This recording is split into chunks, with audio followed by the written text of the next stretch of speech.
बोलो हाँ या ना। साल में एक बार के लिए घर में भाभी आ जाए, भौजाई आ जाए, ननंद आ जाए तो भाभी भी सम्मान, आओ दीदी आओ दीदी आओ बहन। और 2-4 महीने के लिए बोल दे जाऊंगी नहीं तो टेंशन हो जाती, यहीं खाएगी अब। इसलिए मैया बाद में लड़ लेना अपनी भौजाई से, अभी सुन लो। केवल कुल मिला के बात यह है, मैं सारी यहां बेटियों से बात करना चाहता हूं, बहुओं से। कई बार बहुएं अपनी मां के कहने से अपने पति को छोड़ देती हैं। मां ने कहा तेरी ससुराल अच्छी नहीं है, पति लड़ता रहता, आजा हम जिंदा हैं, हम तेरा पेट भरेंगे। ये मम्मियों को पता नहीं कब अक्ल आएगी। बेटियां बताओ, आपसे सवाल है, बेटी अपने पति के साथ सुखी रह सकती है कि अपनी मां के साथ? ज्यादा सुख उसे मां दे सकती है या उसका पति? जोर से। एक स्त्री का मां के साथ रहना उचित है या खुद के पति के साथ रहना जायज है? कहां रहना चाहिए? बोलो मेरी मां। अरे सिर ना हिलाओ, बोलो मेरी मां। किसके साथ? नहीं निकल रही आवाज। किसके साथ? मां के साथ, पति के साथ। हर स्त्री की भलाई पति के साथ रहने में है, ना कि मां के साथ रहने में। तुम पति को छोड़ के मां के साथ, तुम्हें ज्यादा अपनी मां की गर्मी है ना कि मेरी मां, मेरे मायके में तो सब कुछ है, हम कोई भीख थोड़ी मांगते थे, हम तो 56 भोग खाते थे। तो तुम्हें भी 56 भोग तब तक ही मिलेंगे जब तक मां जिंदा है। मां मर जाएगी, कुत्तों सी जिंदगी जीना पड़ेगा। हाँ या ना? फिर इसलिए अपनी भलाई चाहती हो तो अपने पति की बात मानो, अपनी मां की नहीं। जिन जिन बेटियों ने अपनी मां की बात मानी, शादी के बाद उनका घर उजड़ा है। शादी के बाद लड़की को अपने पति की बात माननी चाहिए। यदि अपने माँ बाप की बात मानेगी तो मैं लिख के दे दूंगा स्टाम्प पेपर में, जो लड़की अपने माँ बाप की बात मानेगी उसका घर कभी बस ही नहीं सकता, चाहे वो कितनी भी समझदार क्यों ना हो। माँ बाप के हिसाब से घरों में बाग नहीं लगेगा, आग लगेगी। इसका एक जीता जागता मैं उदाहरण दे सकता हूं आपको, कहो तो दे दूं? दे दूं? तो सुनो, ये कथा मैंने एक दिन सुनाई थी, पर इस मुद्दे पर नहीं सुनाई, इसलिए इस मुद्दे पर दोहरा देता हूं। महाभारत का युद्ध एक लड़की के पिता के कारण हुआ है। कौन है वो लड़की और कौन है वो पिता? सुन लो। महाराज शांतनु मत्स्यगंधा पर मोहित हो गए। कथा हमने सुनाई थी, केवल स्मरण कराएंगे आपको, समय पूरी सुनाने का नहीं है। केवल इतिहास से हम आपका परिचय कराएंगे कि जिस लड़की ने अपने माँ बाप की बात मानी उसके जीवन में परिणाम क्या हुआ। महाभारत की जननी कौन है आज मैं आपको स्पष्ट कर देता हूं। भीष्म पितामह गंगा पुत्र हो चुके थे। शांतनु का एक बेटा था, 14 साल की उम्र थी। भीष्म पितामह की उम्र कितनी थी? 14 साल का छोरा था भीष्म पितामह की उम्र। ये गंगा पुत्र थे। शांतनु गंगा जा चुकी थी, अपनी पत्नी के वियोग में ये तड़पते थे। एक दिन एक महिला इन्हें मिल गई, बड़ी सुंदर थी, उनसे विवाह करने का मन हुआ। उसका नाम था सत्यवती। मत्स्यगंधा भी कहते हैं, योजन गंधा भी कहते हैं। कई योजन तक उनके शरीर से खुशबू निकलती है, इसलिए योजन गंधा भी कहते हैं। ठीक है, मछली की गंध आती थी इसलिए मत्स्यगंधा भी कहते हैं। सत्यवती नाम है। सत्यवती एक केवट की बेटी थी, कथा हमने उस दिन विस्तार से सुनाई थी। तो केवट मतलब लड़की का बाप। चलो अब लड़की का बाप चला हस्तिनापुर। हस्तिनापुर में महाराज शांतनु राजा थे। शांतनु तो अंदर थे। भेंट हो गई भीष्म पितामह से। उस समय भीष्म पितामह की उम्र कितनी थी? 14 साल के बच्चे से भेंट हो गई। तो जो लड़की का पिता मतलब मत्स्यगंधा का सत्यवती के पिता जो केवट थे, उन्होंने कहा, एक लड़की के बाप की दास्ता कह रहा हूं। उस व्यक्ति ने कहा, लड़की के पिता ने कहा कि कहो कुमार, राजकुमार, तुम्हारे पिता का दिल मेरी बेटी में आया है, शादी करना चाहते हैं। तो राजकुमार ने कहा, भीष्म पितामह ने कहा, जब मेरे पिता का निर्णय है और आपका निर्णय है तो आप देख लो। तो लड़की के पिता ने कहा कि मैं शादी तो कर दूंगा, पर मेरी बेटी तो इस घर में नौकरानी बन के रहेगी। क्यों क्यों नौकरानी बनेगी? भीष्म पितामह ने पूछा। तो लड़की के पिता ने कहा, आप तो राजा के पहले बेटे हो, राजा तो आप ही बनोगे, और हमारी बेटी का जो बेटा होगा उसकी तो कोई पूछ नहीं होगी। तो भीष्म पितामह ने तुरंत प्रतिज्ञा की, मेरे पिता की खुशी यदि इस महिला से है तो मैं आपको वचन देता हूं कि मैं कभी विवाह नहीं करूंगा, मैं कभी विवाह नहीं करूंगा, और इस गद्दी पर आपकी बेटी से उत्पन्न हुआ बेटा ही बैठेगा। ये देवताओं को साक्षी मानकर 14 साल के बेटे ने प्रतिज्ञा कर ली। इसी का नाम है भीष्म प्रतिज्ञा। अब सुनो, सत्यवती के बेटे हुए, उनके कोई संतान नहीं हुई। फिर संतानें व्यास जी के द्वारा हुई। धृतराष्ट्र, पांडु धृतराष्ट्र बैठे सत्ता पे और धृतराष्ट्र को पुत्र। यदि भीष्म पितामह उस गद्दी पर बैठते तो महाभारत का कभी युद्ध होता? हमेशा लड़की के माता पिता अपनी बेटी का भविष्य बनाने के चक्कर में वो ये भूल जाते हैं कि इनके ससुराल में किसकी हानि हो रही है, किसका भला हो रहा। वो केवल अपनी बेटी का भला देखते हैं। और तुम बेटियों को अपने पति का भला सोचना चाहिए कि आपके पति का जिसमें भला हो, आपका जिसमें भला हो, वो निर्णय आपको लो।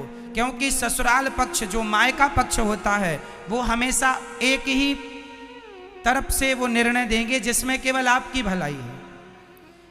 यदि उस लड़की के पिता ने ये देखा होता कि राज्य की भलाई किसमें है तो वो ये कभी संकल्प ना दिलाते, पर भीष्म पितामह राजा बनते, और भीष्म पितामह राजा बनते तो महाभारत जैसी स्थिति कभी उत्पन्न ना होती।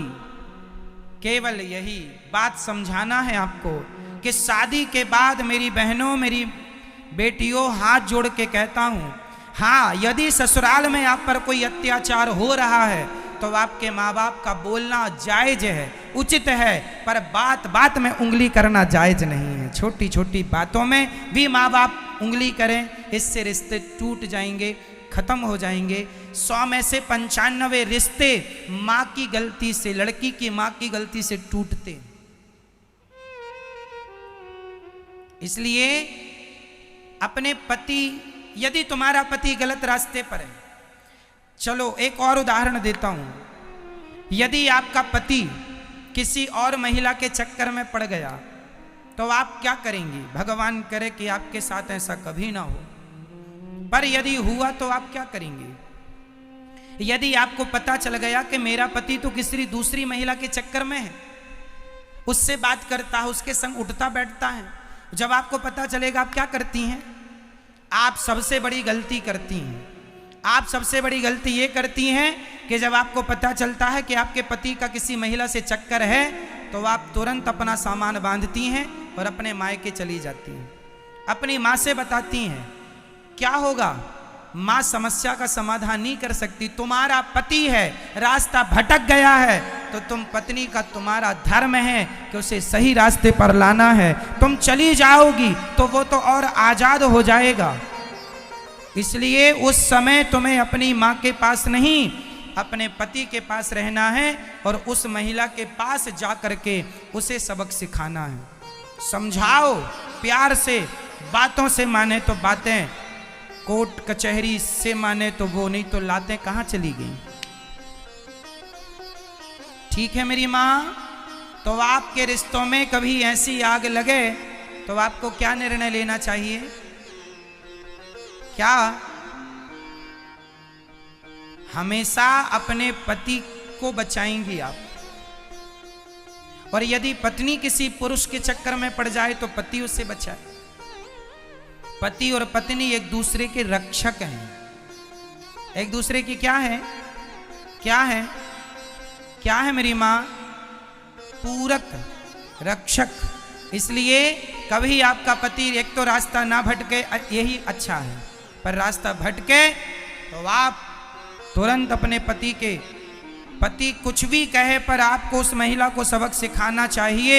यदि हर स्त्री अपने पति के लिए उन महिलाओं को सबक सिखाने लगी तो समाज की महिलाएं डर जाएंगी कि यदि हमने इसका घर बिगाड़ा तो हमारी बदनामी होगी, जमाना हमें क्या कहेगा। आप तो गलती ये करती हैं कि आप उठाए झोला मायके चली गई, यहाँ पति उसके संग मौज करता रहा और तुमने तलाक ले लिया, तलाक लेके घर बैठ गई।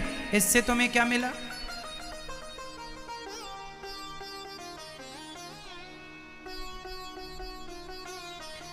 तुम्हें ऐसे आदमी के संग रहना है नहीं रहना वो अलग विषय है, बाद में सोच लेंगे, पर अभी तो उसे वो आज के जमाने में न मैया कुछ स्त्रियां ये धंधा करती हैं पुरुषों को फंसाने का। हो सकता है तुम्हारा पति भी उसका शिकार हो चुका हो। आजकल मार्केट में ये बड़ा धंधा चल रहा है, जो अच्छे लोग हैं उन्हें ये महिलाएं अपने झूठे जाल वाल में फंसाती हैं। हो सकता उनमें से आपका कोई अपना हो। इसलिए हर पुरुष से मैं निवेदन करूंगा, पराई नारी से सदा बच के रहो। पराई नारी कभी तुम्हारी सगी नहीं हो सकेगी, कभी ना पराई नारी सगी होगी, ना पराया पुरुष सगा होगा। अपनी पत्नी और अपने पति में ही विश्वास करना सीखो। यदि तुमने किसी और के आंसुओं पे चले गए तुम्हारा सर्वनाश हो जाएगा। कुछ महिलाएं कैसे फंसाती हैं? एक महिला एक पुरुष के पास आई, रोने लगी, हमारा पति हमें बहुत मारता है। तो पुरुषों की तो दया बड़ी होती है, अच्छा बहुत मारता, आओ हमारे पास बैठो, कॉफी पियो, चाय पियो। अब वो नारी ने क्या किया, इसे कॉफी चाय पीते पीते ये उसके संग रहने लगा। बड़ा वो रोए कि हमारा मारता, हमें तो प्यार ही नहीं करता। तो ये बैठा सबका ठेका लेके कि मैं करूंगा तेरे से प्यार, अब तेरा पति तो करता नहीं है। और ये इस चक्कर में बेचारा बड़ा दयालु बन रहा, अपना विनाश कर रहा। इसकी पत्नी को पता चला, इसने देख लिया कि ये तो दूसरी महिला के संग बैठा है। तो इसकी पत्नी ने तुरंत कहा, कौन है ये? बोलता है मैंने बड़ा धर्म किया है, बड़ा पुण्य किया है। कौन सा पुण्य कर दिया तुमने? बोले इसके पति ने इसको प्यार नहीं किया, बहुत डांटता है, बहुत मारता है, तो मैं इसको प्यार करता हूं। अब तुम भी मेरी पत्नी हो और ये भी मेरी है। लो, ये कौन है? इन्हें क्या कहेंगे? क्या यही गृहस्थ जीवन का धर्म है? रोते हुए की मदद करना अच्छी बात है, विपत्ति पे किसी के संग खड़े हो जाना अच्छी बात है, पर किसी विपत्ति का आप उससे उसके बदले में उसका चरित्र मांग लें, ये बहुत बुरी बात है कि तेरी मदद मैं चरित्र के बदले करूंगा या करूंगी। इन चक्करों में ना पड़ा करो। समाज बहुत गलत रास्ते पर चल चुका है, बहुत गलत कदम बढ़ चुके हैं लोगों के। समाज में क्या क्या लोग कर रहे हैं कहा भी नहीं जा सकता। क्यों मैया, बहुत कुछ हो रहा समाज में या नहीं? तो ऐसी गंदगियों से आपको अपने पतियों को बचाना है, अपनी पत्नियों को बचाना है, और आने वाली पीढ़ी को, बेटा और बेटियों को बचाना है इस गंदगी से। कहीं आप शिकार ना हो जाए। इसलिए पति पर जब कोई चरित्र का हमला होगा तो सबसे पहले साथ कौन खड़ा होगा? पत्नी। और पत्नी के संग पति, और एक दूसरे के चरित्र की रक्षा करो, एक दूसरे के काम आओ और प्रेम से गृहस्थी निभाओ। एक दूसरे से प्रेम करो, पत्नी पति से प्रेम करे, पति पत्नी से प्रेम करे। जैसे हमारे राम सीता से प्रेम करते हैं और सीता राम से प्रेम करती हैं, और दोनों से प्रेम हो और दोनों पति पत्नी मिलकर दोनों भगवान से प्रेम कीजिए। यही सदगृहस्थ है, यही गृहस्थी है मेरी माँ। मैया समझ में आई बात? तो गलत रास्ते पर आप तो नहीं जाएंगे ना कभी? तो आप अपने पत्नी से और अपने पति से झगड़ा तो नहीं करेंगे? मैया आप लोग अपने पतियों से प्यार करती हो कि नहीं? बोलो हाँ या ना, बोलो हाँ या ना। करते हैं मैया? हाँ करते। तो आपका पति आपसे प्यार करता है कि नहीं? चलो आप तो करती हो अपने पति से, पति करता है कि नहीं? नहीं, कभी तो आई लव यू का ही होगा उसने, नहीं कहा कभी? मैया पति ने कभी आई लव यू कहा? नहीं कहा। अरे राम राम राम राम। कहते रहते हैं पर ये मानती नहीं है मैया। आपके पति भी आपसे बहुत प्यार करते हैं। अच्छा, पत्नियों को यही लगता है कि हम प्यार कर रहे हैं अपने पति से, हमारा पति तो करती नहीं प्यार। 100 में से 95 पत्नियों को यही लगता कि हमारा पति हमसे प्यार नहीं करता। अब पति बेचारा क्या छाती फाड़ के दिखा दे कि हम तुमसे प्यार करते हैं? कह ही तो सकता है, छाती तो ना तुम फाड़ सकती हो ना पति फाड़ सकता।